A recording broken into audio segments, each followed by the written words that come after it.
غزوہ بدر اور حضرت علی علیہ السلام۔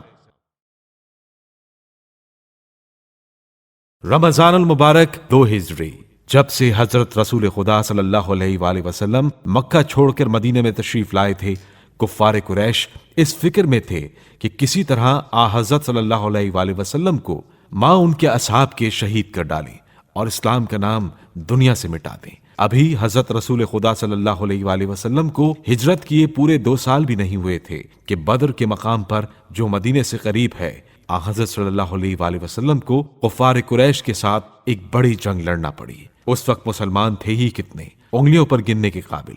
چنانچہ جو لوگ اس جنگ میں آپ کے ساتھ شریک ہوئے تھے ان کی تعداد 313 تھی۔ سامان جنگ بھی حد درجے مختصر تھا۔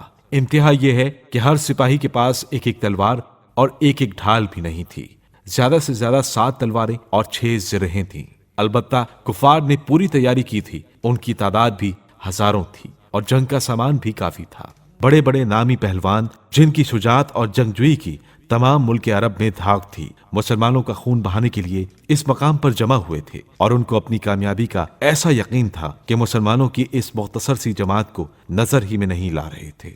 حضرت علی علیہ السلام نے اس جنگ میں وہ غیر معمولی شجاعت دکھائی کہ دشمن حواس باختہ ہو گئے۔ جتنے چوٹی کے سپاہی تھے، مثلاً ولید، عتبہ، ربیعہ، شیبہ، عاص بن سعد، حنظلہ بن ابو سفیان، علقمہ بن عدی اور نوفل بن خویلد، سب کو چن چن کر قتل کیا۔ حضرت علی علیہ السلام کی شجاعت کا اندازہ اس بات سے لگائیں کہ اس جنگ میں جو 70 آدمی دشمن کی فوج کے قتل ہوئے تھے، ان میں سے نصف کو تن تنہا حضرت علی علیہ السلام نے قتل کیا تھا۔ ہر شخص یہ کہتا تھا کہ ہم نے ایسا نڈر، بہادر اور بے مثل سپاہی آج تک نہیں دیکھا۔ اس جنگ کی فتح کا صحرا حضرت علی علیہ السلام کے سر ہی رہا۔ غزوہ احد اور حضرت علی علیہ السلام۔ شوال 3 ہجری، بدر کی جنگ میں ہار جانے کے بعد کفار قریش کے دل میں مسلمانوں کی عداوت اور زیادہ ہو گئی، اور وہ اسی وقت سے ایک نئی جنگ کی تیاریوں میں مصروف ہو گئے۔ چنانچہ ہجرت کے 3 سال احد کے مقام پر ان کی فوجیں پھر جمع ہوئیں، اور حضرت رسول خدا صلی اللہ علیہ وآلہ وسلم ان سے جنگ کرنے پر مجبور ہوئے۔ اب کی بار کفار نے پہلے سے زیادہ لشکر جمع کیا تھا، اور اس قسم کے ساتھ گھر سے نکلے تھے کہ جان دے دیں گے مگر میدان سے ہٹنے کا نام نہیں لیں گے۔ ان سب کا سردار ابو سفیان تھا۔